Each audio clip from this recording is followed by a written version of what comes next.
কোটা সংস্কার আন্দোলনের প্রভাব পড়েছে রাজধানীর কাঁচা বাজারে। পণ্যের সরবরাহ কমে চড়া সবজির দাম। প্রায় সব সবজি বিক্রি হচ্ছে 100 টাকার উপরে।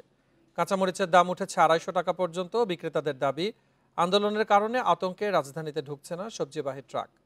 এতে বাড়তি টাকা গুনতে হচ্ছে ক্রেতাদের। এখন জন্ম সনদ দিয়ে খোলো বিকাশ স্টুডেন্ট অ্যাকাউন্ট। নিজের বিকাশ নিজে কর।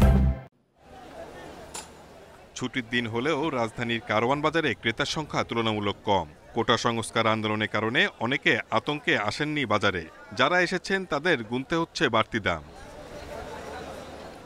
বাজারে করলা, বেগুন, বরবটি সহ বেশিরভাগ সবজির কেজি বিক্রি হচ্ছে 100 টাকার উপরে। কমেনি কাঁচামরিচের ঝাল, কেজিতে গুনতে হচ্ছে 250 টাকা। ব্যবসায়ীরা জানিয়েছেন, কোটা সংস্কার আন্দোলনের কারণে ঢাকার বাইরে থেকে ঢুকতে পারেনি ট্রাক। এতে দেখা দিয়েছে পণ্যের সংকট। অনেক সমস্যা হচ্ছে অবরোধের কারণে। অনেক মানুষের, যারা গরিব মানুষ আছে, তারা পুরোটা জিনিস কিনে খেতে পারছে না।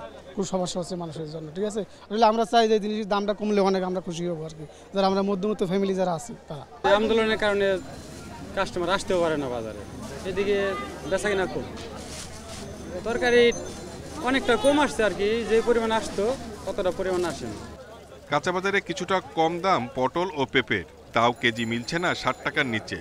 আলু কিনতে হচ্ছে 60 টাকা কেজি দরে। গত 2 দিনে পেঁয়াজের দাম কেজিতে 10 টাকা কমলেও শুক্রবার আবার বেড়েছে, বিক্রি হচ্ছে 120 টাকায়। চড়া আদা রসুনের দামও। সবজি বাজারও একই অবস্থা। সবজি বাজারে বোধহয় অনেকগুলো বাসি আছে, যেগুলো আমরা এখন অনিচ্ছা সত্ত্বেও কিনতেছি।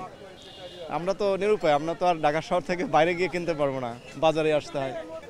একই চিত্র মাছের বাজারেও। সব ধরনের মাছের দাম বেড়েছে কেজিতে 20 থেকে 50 টাকা পর্যন্ত। Shahid Ahmed, independent news, Dhaka.